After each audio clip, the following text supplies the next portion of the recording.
He walked into the kitchen and froze. His mother stood at the counter, humming softly, completely unaware. And behind her, the maid slowly lifted a pot of boiling water. No hesitation, no fear. Her hands were steady, her eyes were cold. If he had walked in 1 second later, his mother's life would have changed forever. Hold on. Before I tell you what happened next, tell me where you're watching from. Drop your city in the comments, and look at the time right now. Say it out loud, because the moment you hear the truth behind this scene, you will remember exactly where you were. Make sure you're subscribed too. Stories like this do not end how you think they do. Now, back to the kitchen. He called her name. She didn't flinch. She turned and smiled. The Cole estate sat behind iron gates and a half-mile of winding driveway surrounded by oak trees that had been older than the city itself. The house was the kind of place people slowed down to stare at while passing. Pearl gray stone walls, windows tall enough to reflect the entire sky, and gardens trimmed with the kind of precision that required a full team of groundskeepers. Inside, everything was still. Morning light filtered through high windows, landing softly on marble floors and white silk curtains. The hallway walls were lined with framed photographs, galas, charity balls, ribbon cuttings, each one featuring the same woman, elegant and composed, Evelyn Cole. To most of Atlanta, she was a name spoken with respect. To her neighbors, she was grace.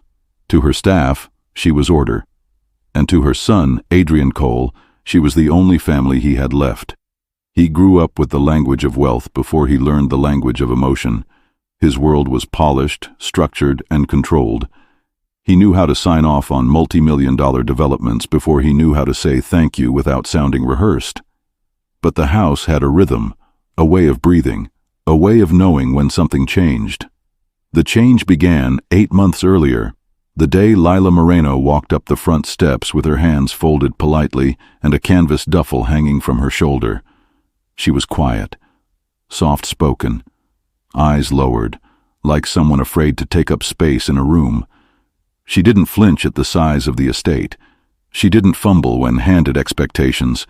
She worked quickly, listened closely, remembered everything. Within a week, the house felt different. Breakfast trays were warm instead of lukewarm. Flowers on the table matched Evelyn's dresses. The kitchen stayed peaceful instead of loud with chatter. The staff liked her, but they watched her. She was too calm, too precise, too practiced. Still, no one questioned her. Not yet. Evelyn, however, reacted differently. The first time she saw Lila, her smile faltered. Just for a second. A flicker, barely visible. But it was there. Later, Lila would be found polishing silverware in silence, while Evelyn sat in the next room, staring through the window at the garden, fingers pressed tightly around her teacup. Adrian noticed, but only in passing. His days were stacked: meetings, board calls, contract negotiations, flights, and return flights. His life moved. Quickly. Always. Lila and Evelyn moved quietly through that world like ghosts who recognized each other's footsteps. Some nights, Lila walked the halls long after the others slept, not wandering, searching, looking at door frames, photographs, corners of rooms like she was mapping something old. The house felt heavier when she did, but every morning she smiled, simple, warm, unreadable. And every morning, Evelyn woke a little more tired. No one spoke about it. No one asked.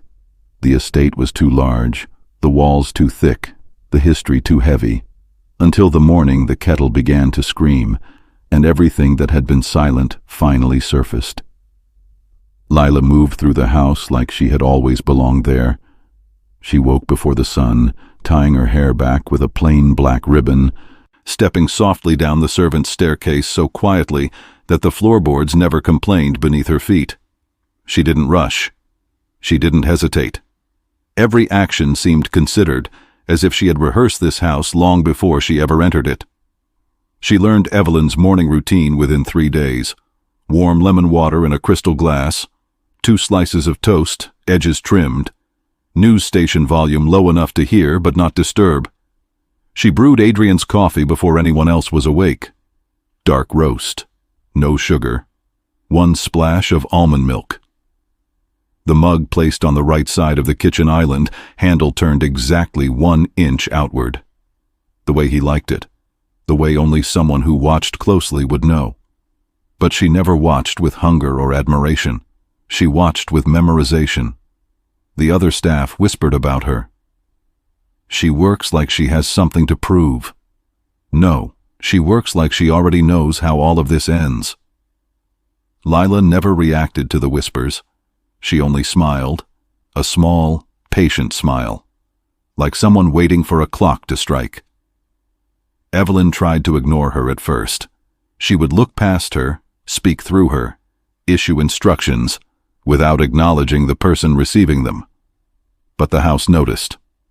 One afternoon, while dusting the grand piano, Lila hummed. A soft tune, gentle, familiar. Evelyn froze. The song was the lullaby she used to sing to children at the charity home, the one she hadn't sung in 15 years. Her voice caught in her throat. Her hand tightened around the armrest of her chair. But she said nothing. Lila didn't look at her. She just kept humming, dusting slowly, her expression still and unreadable. Later, Evelyn excused herself upstairs and did not come down for dinner. Adrian asked if she was feeling unwell. She simply said she was tired. He didn't think much of it. He should have. Over the next week, the house shifted. Evelyn began locking her bedroom door at night. She double-checked the windows. She avoided the kitchen when Lila was there, even though she had never once cared where she ate. But to everyone else, Lila remained perfect. Sweet, helpful, quiet. She remembered staff birthdays. She folded laundry with care. She sang to herself softly while sweeping the back patio. Nothing about her looked dangerous. Nothing about her looked like someone capable of hatred. But late at night, when everyone was asleep, Lila would stand in the portrait hallway again, always at the same photograph. Evelyn standing beside a group of children, smiling, her hand resting on the shoulder of a young girl with the same dark eyes as Lila, and Lila would stare at that photo without blinking, not with anger, not with grief, with promise. The housekeepers noticed it first. Evelyn, who used to glide through the mansion with the confidence of someone who ruled every room she entered, now moved carefully. She avoided certain hallways. She paused before turning corners. She listened before opening doors, as if she expected someone to be standing there, as if she expected her, but she never said Lila's name. She simply watched her. Tiny glances, quick, sharp, measuring. Lila, meanwhile, never slipped. Her smile stayed soft, her posture stayed polite, her eyes stayed lowered. But when Evelyn left a room, Lila always waited 5 seconds before moving again. Every time. Same timing, as if she was learning Evelyn's rhythm, matching it, preparing for something. Adrian walked into the sitting room one evening and found his mother staring out the window. Not reading, not working, just staring at the garden where Lila was sweeping leaves quietly near the magnolia tree. "Mother?" he asked. Evelyn didn't turn her head. "Who hired her?" she said. "You approved her," Adrian answered. "Do you not remember?" She blinked slowly. "Yes, I suppose I did." But there was no confidence in her voice. He sat across from her, studying her posture. Her shoulders were tight, her breathing shallow, not illness, not age, fear. "Is something wrong?" he asked. She kept her gaze on the garden. "There are people who arrive in your life looking like blessings," she murmured, "and some of them are debts you forgot you owed." Adrian frowned. "Mother, what does that mean?" She finally looked at him. Her eyes were tired in a way he had never seen. "Do not trust everyone who serves you." He followed her gaze to Lila. The broom moved slowly, steadily, hands graceful, expression serene. Adrian didn't see danger. He only saw a quiet girl doing her job. but Evelyn's hand trembled in her lap. She pressed her fingers together to hide it. He noticed. She knew he noticed, but neither of them spoke another word. That night, Evelyn locked her bedroom door. Twice. And Lila passed by the hallway outside, her footsteps light, her shadow long beneath the moonlight. She paused, just for a moment, facing Evelyn's door, not touching it, not testing it, just standing there, listening. Then she walked away. The lock stayed in place, but security never comes from a lock, only from what you believe is true. And Evelyn no longer believed she was safe. The hallway outside the grand staircase was quiet, lined with tall windows that let in soft afternoon light. Along the walls hung portraits, formal, polished, perfectly composed moments of Evelyn's long public life. Charity galas, hospital fundraisers, adoption center ceremonies, her legacy framed in gold. Lila dusted them one by one. She didn't rush. She didn't linger. She moved with that same steady calm, like each motion had been planned in advance.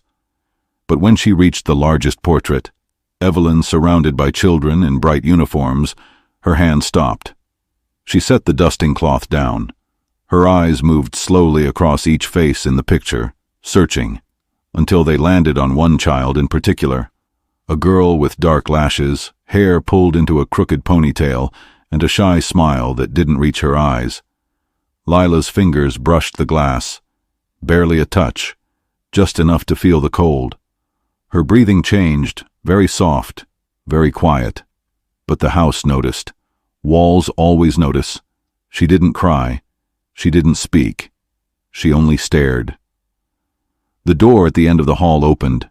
Evelyn stepped in, pausing when she saw where Lila was standing. Her breath caught, so slight, so controlled, only a trained eye could see it. But Lila saw it. She turned her head slowly. Their eyes met. No smile, no warmth, no pretense. Just two people who recognized each other without needing to say how or why. Evelyn's voice was gentle when she finally spoke, too gentle, like someone speaking to a ghost they hoped would stay quiet. "You missed a spot," she said. Lila looked back at the portrait. She picked up the cloth. She wiped the frame once. Careful, precise. Then she turned and walked past Evelyn, her steps light, posture calm, expression unreadable. Evelyn didn't move until she was gone. Her fingers curled around the edge of a nearby chair, knuckles white, breath shallow. In the empty hallway, the portrait stared back at her. The smiling children, the cameras, the speeches, the applause, everything she built, everything she hid inside it. She closed her eyes, just for a moment. When she opened them, the hall looked different. Or maybe she finally saw it clearly. Someone else was in this house now, someone who remembered. Breakfast was always a quiet ritual in the Cole house. Sunlight across the long dining table, crystal glasses arranged in perfect symmetry, silver cutlery that had been polished the night before. Evelyn sitting at the head of the table, posture straight, expression calm. Lila entered carrying a tray with a teapot and 2 porcelain cups. Her steps were steady. Her face was unreadable. She set the cups down, poured slowly. The steam curled upward between them. Evelyn watched her hands, not her face, not her eyes, just her hands. Adrian entered a moment later, adjusting his cufflinks, already half distracted by the day's schedule. He greeted his mother with a soft nod, then turned to Lila. "Thank you," he said. Lila bowed her head slightly. "Of course, sir." A quiet moment passed. Then Evelyn reached for her teacup, but her hand slipped. The fine bone china cup shattered against the marble floor. The sound was sharp enough to silence the house.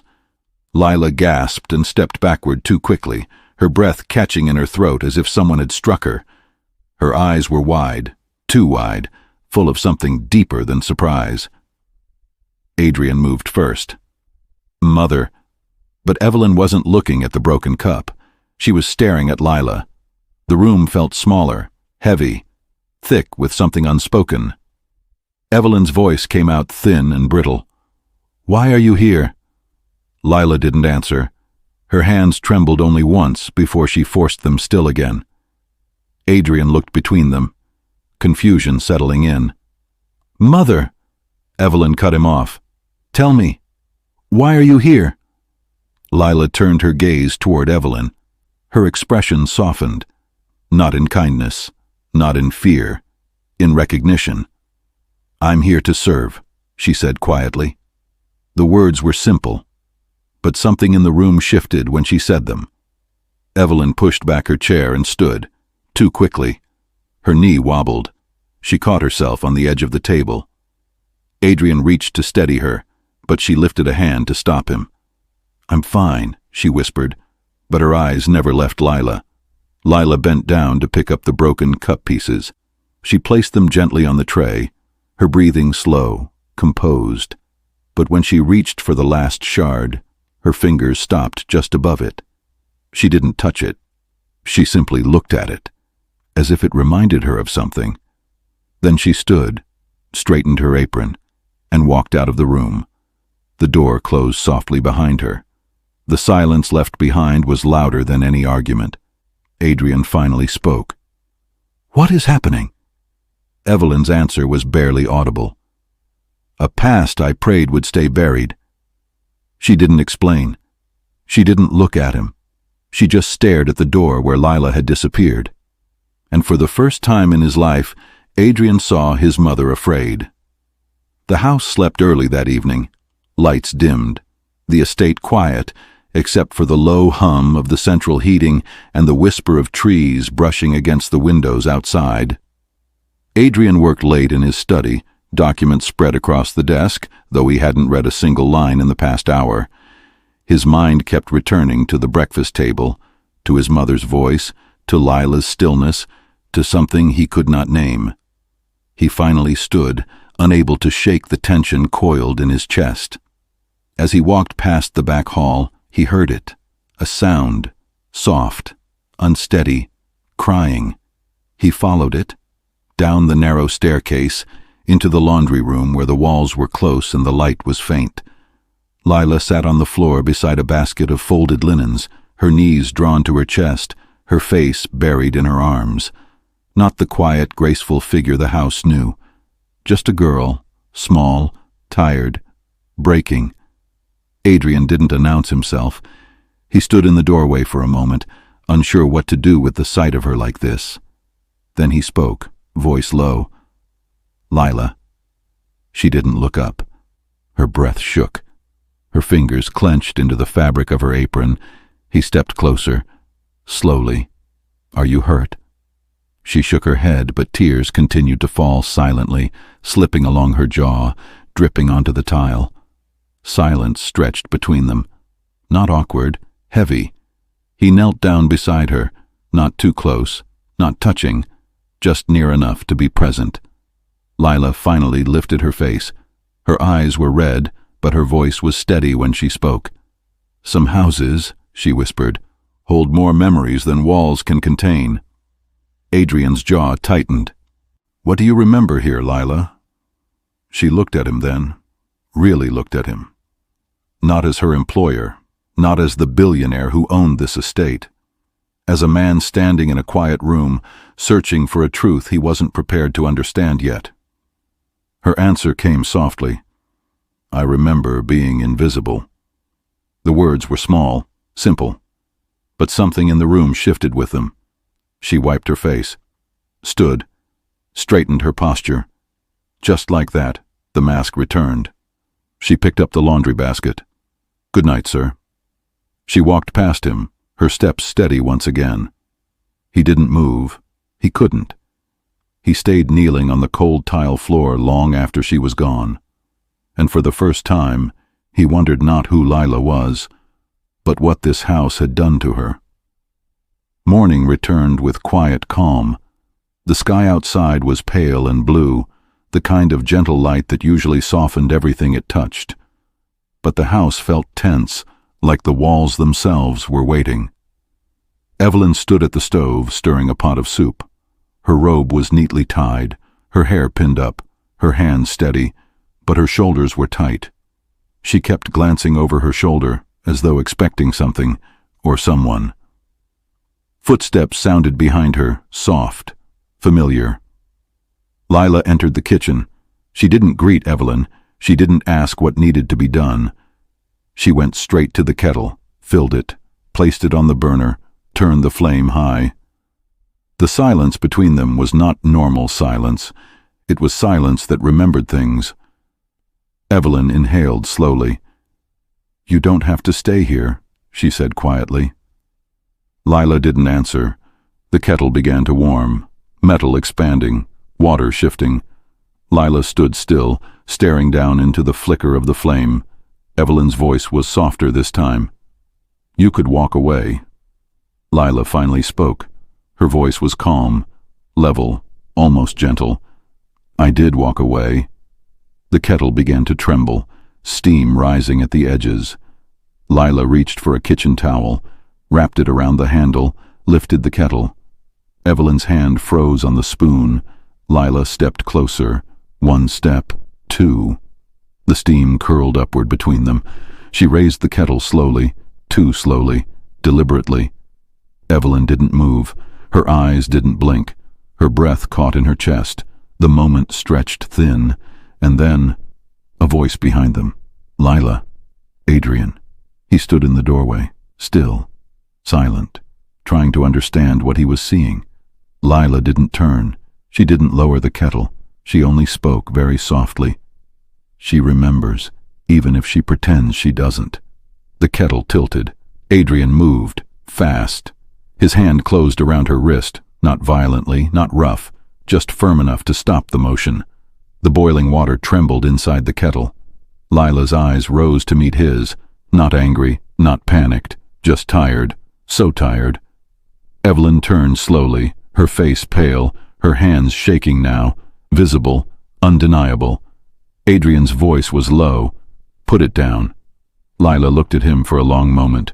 Then she lowered the kettle, not to the counter, to the floor, gently, like something sacred. She let go and stepped back. The kitchen was silent except for Evelyn's unsteady breathing. No one spoke, no one moved, but whatever had been hidden was no longer hiding. The house finally knew. This was not a misunderstanding, not a mistake, not madness. This was history. Walking back into the room, no one spoke for several seconds. The kettle sat on the floor between them, steam still rising, curling into the air like the last breath of something that had been waiting a long time to escape. Lila didn't run, didn't cry, didn't apologize. She simply looked at Evelyn, not with hatred, with recognition. Evelyn steadied herself against the counter, fingers gripping the marble edge. "Why?" Adrian said quietly. Not accusing, not angry. A question he needed answered. Lila's voice came out soft, so soft it didn't sound like it belonged in a moment like this. "Because she took my sister." The words were simple, but they tore the room open. Adrian's confusion deepened. "What are you talking about?" Lila didn't look at him. She kept her eyes on Evelyn. "You remember the Moreno sisters," she said. "You used to visit the group home every Sunday, cameras flashing, reporters smiling, all those speeches about second chances and new beginnings." Evelyn closed her eyes. Lila continued. "My sister, Elena, was 8, quiet, gentle. She had a laugh that sounded like wind chimes. Her voice didn't shake, but her hands did. And you told us we were lucky," she whispered. "You told us we were chosen. You said we would go to good families." Adrian glanced at his mother. Her face was carved in silence. Lila breathed in, slow, controlled, practiced. One day, a couple came. They said they wanted only the younger child, not both of us. Her voice was thin now, cold in its steadiness. I begged you not to separate us." She closed her eyes as if seeing it all again. "You smiled at me and said, 'Families are made of choices, not blood.'" Evelyn's hand covered her mouth. Lila continued. "They drove her away, and you told me I should be happy for her, that she would have more than I ever could." The room was silent. too silent. Adrian stared at his mother. "Is this true?" Evelyn didn't answer. Her silence was answer enough. Lila looked at Adrian then, finally. Her eyes were tired, but steady. "I didn't come here to hurt her at first. I came to see if she remembered, if she regretted it, if there was still a soul left in her." Her breath trembled, but she looked at me like I was a stranger. She laughed once, small, wounded. I was a child in her hands, and I was disposable. Evelyn's voice finally broke. "I was trying to give her a better life." Lila shook her head. "No, you were choosing the children who photographed well. You were building a legacy, not a family." Adrian felt something shift under his ribs, something he did not want to name. Lila stepped back from both of them. "I didn't come here to kill her," she said softly. "I came to make her face what she did." Her eyes glistened, but she did not cry. "I wanted her to remember me." The kettle's last thread of steam faded into nothing. The room held its breath, and nothing would ever go back to the way it was. Evelyn sank slowly into the nearest chair, as though her body could no longer support the weight of the moment. Her hands rested in her lap, fingers intertwined so tightly her knuckles blanched white. But she still didn't cry. She had always learned to cry only in private. Adrian stood between them now, one hand resting lightly on the table, not because he needed support, but because the world had shifted and he needed something that had not. Evelyn lifted her chin. Her voice was controlled, but thin around the edges. "I did what I believed was right," she said. "There were too many children, not enough families, not enough money, not enough oversight. I had to make decisions, hard ones." Lila watched her like someone observing a distant storm. "You didn't have to separate us," she replied. Evelyn's jaw tightened. There were rules. Certain families refused to take siblings. The board wanted faster placements. The donors wanted results. I could not keep every child together. I tried. I tried more than you know." Lila shook her head. "No, you didn't try. You chose." Evelyn's voice sharpened, not angry, but desperate. "You think I don't remember every name, every face, every child I could not save? You think I don't see them at night? I do. Every single one." She pressed her hand to her chest, fingers trembling now. "I was building something to help them. I had to prove the foundation worked. I had to prove I could make a difference. If I failed, everything would have collapsed. The funding, the homes, the adoptions, everything." Adrian listened, but something inside him was pulling apart. Lila's voice was soft when she spoke again. "You built your legacy on our losses." The words didn't shout. They didn't accuse. They simply landed. Evelyn looked away, the first time she broke eye contact. "You were a child," she whispered. "You don't understand the pressure." Lila exhaled slowly. "You were an adult. You don't get to hide behind that." The room seemed to tilt a fraction. Evelyn closed her eyes. "I thought she would be happy," she said. "She was chosen by a family with money, stability, opportunity. She was going to have things you never would have had." Lila took one slow step forward. "And I would have given all of it up," she said, voice thinning, "just to hold her hand one more time." Silence, the kind you feel in your bones. Evelyn's mouth opened, then closed. There was nothing left for her to say that would not sound like an excuse. Adrian looked at his mother, then at Lila, and something inside him broke, not loudly, quietly, like a seam that had been weakening for years finally giving way. The house, once proud and silent, now felt like a place full of ghosts, and none of them had finished telling their stories. Adrian left the kitchen without a word. He didn't raise his voice, didn't accuse, didn't demand answers. He just walked, past the dining room, past the staircase, down the hall lined with family portraits, each one more polished than the last. He knew where to go, Evelyn's study, a room filled with locked drawers, thick curtains, and the quiet weight of things a person never intends to discuss. He opened the door. The scent of lavender polish and paper greeted him. Everything in perfect order, everything curated. He went straight to the mahogany desk, pulled the top drawer, locked, the second, locked. The third, it opened. Inside envelopes, stacks of them, all sealed, all labeled with dates. He didn't know what he was looking for, but he felt it when he found it. Monsieur Sisters, placement records. His stomach tightened. He carried the folder to the desk and sat down. The first document was a transfer approval form, signed by the head of the charity board, signed by a social worker, signed by Evelyn. He turned the page. A letter from the adoptive family. They wanted the younger child only. They did not want siblings. He turned the page. There was a signature line for consent to separate siblings, and Evelyn's signature was there. But that wasn't the worst part. Underneath, in small typed text, reunion not recommended, emotional bond detrimental to future adjustment. Below that, handwritten in Evelyn's own pen, approved. Do not contact the older child. No forwarding information permitted. Adrian closed his eyes. He didn't slam the folder shut. He didn't shout. He just sat there, one hand resting on the papers, the other on his knee, breathing slowly as everything he thought he knew rearranged itself into something broken. Outside the door, footsteps stopped.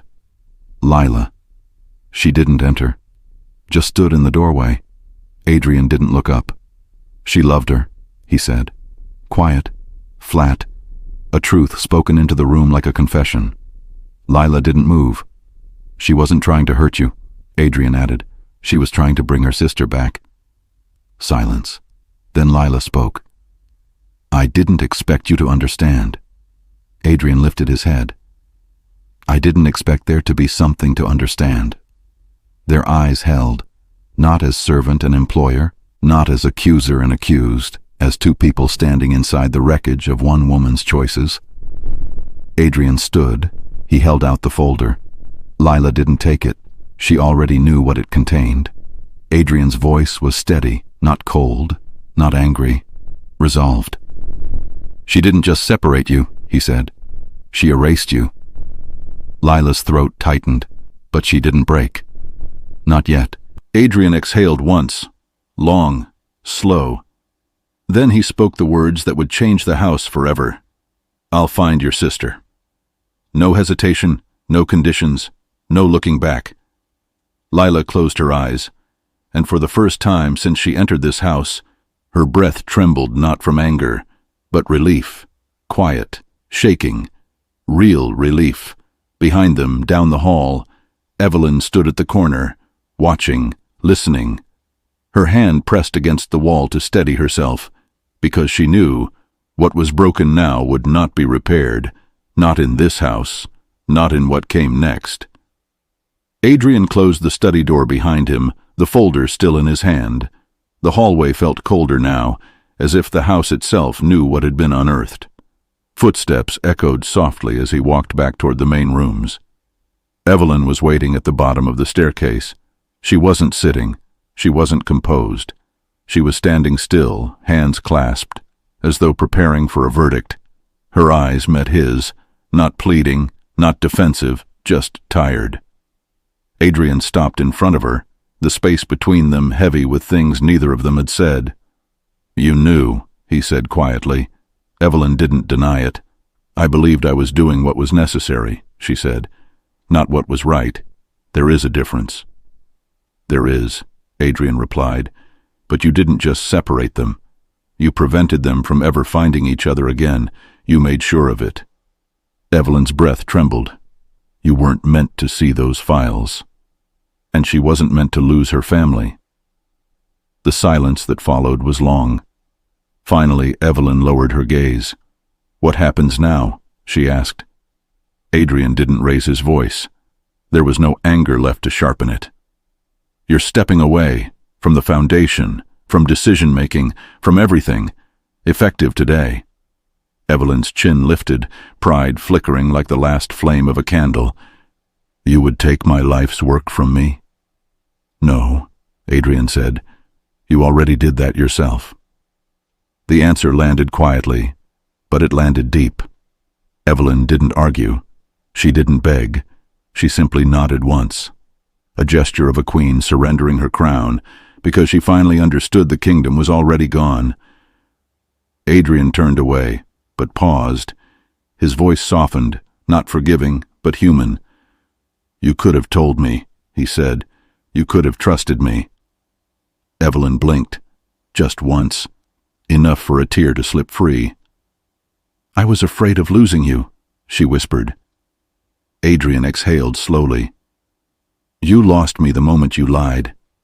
He walked away. Evelyn remained where she stood, one hand pressed to the banister to keep herself upright, the weight of her choices finally settling in her bones. And somewhere deeper in the house, behind a closed door, Lila sat on the edge of a neatly made bed, waiting, because she knew the world was shifting, and she had no control over how much it would change. Not yet. The guest wing of the Cole estate was quiet, far from the main living areas, far from the family photographs, far from the rooms that remembered too much. Adrian walked there without announcement, without hesitation. He stopped at the last door in the hall. He knocked once. No answer, but the door was unlocked. He stepped inside. The room was simple, but beautiful. White curtains, soft light, a bed that had hardly ever been slept in. Lila sat on the edge of it, hands folded in her lap. She didn't look up when he entered. She already knew it was him. Adrian closed the door behind him and stood there for a moment, taking in the shape of her, small, composed, but trembling beneath the calm. He set the folder on the nightstand, not to show her, to show that he had seen. Lila exhaled, her voice low. "You must think I'm a monster." Adrian shook his head once. "No, I think you're someone who was hurt." Lila's eyes flicked up, just briefly. "And her?" she whispered. He didn't answer immediately. When he did, his voice was steady. "I think she's someone who hurt others to protect herself from guilt, and she has to live with that now." Lila looked down at her hands. Her fingers curled tightly, then loosened. Adrian stepped closer, not too close, just enough that she didn't feel alone in the room. "You won't be leaving this house," he said. She blinked once, startled. His tone didn't shift. "But you also won't be serving in it anymore." Her breath caught. Not relief, not fear, confusion. Adrian continued, "You'll stay here, in this room, as a guest, not a maid, not a prisoner." Lila stared at him now. "Why?" Adrian held her gaze. "Because everything that happened in your life was shaped by decisions made in this house. You deserve space to decide who you are now, outside of what was taken from you." Her eyes glistened, but she didn't cry. She swallowed hard. "What if I don't know who I am without the pain?" Adrian's voice softened. "Then we start there." Silence settled. Gentle this time. Not heavy. Not sharp. Just real. The room felt warmer somehow, quieter in a different way. Adrian turned to leave, but paused with his hand on the door. "I've hired an investigator, a private one, quiet, experienced." He looked back at her. "I meant what I said. I will find your sister." Lila's breath faltered. No sob, no words, just breath. Shaking, human. Adrian stepped out of the room and closed the door softly behind him. Lila sat still. Her hands no longer trembled. Her eyes no longer searched for something to hold on to. For the first time in years, she allowed herself to hope. The house was quiet again. Not the cold, distant quiet it once held, but a stillness that came after the truth had finally been spoken. A silence that wasn't hiding anything anymore. A silence that simply waited. Adrian walked down the hallway with his phone in hand. It buzzed once. A single message. He stopped. The sunlight from the tall windows stretched across the floor, warm and calm, at odds with the tension rising inside him. He read the message, a short text, from the private investigator. "I found her. His breath left him in a slow exhale. Not relief, not joy, not yet. Just the beginning of something that could break everything open again. He typed back, "Where?" The reply came quickly. A city, a street, a contact number. Nothing more. Adrian didn't move at first. The house seemed to hold its breath with him. Then he turned and walked to the guest wing. He didn't knock this time. He opened the door. Lila sat by the window, knees pulled up, the light catching her hair. She turned her head slightly when she heard him, but didn't speak. Adrian stepped inside. He held out the phone. He didn't smile. He didn't soften the moment. He simply said, "Your sister is alive." Lila didn't react at first. Not with shock, not with joy, not with tears. She just stared at the phone, like it was something she had dreamed of so many times that the real thing didn't feel real. Her lips parted. A single breath escaped her. "Where?" Adrian lowered the phone into her hand, gently, firmly, like handing someone back something that had always belonged to them. Lila looked at the screen, and whatever expression came over her face was something private, personal, sacred, something no one else would ever fully understand. She didn't stand. She didn't run. She didn't speak. She just held the phone to her chest. Adrian stepped back. "I'll arrange everything," he said quietly. "Travel, contact, whatever you need."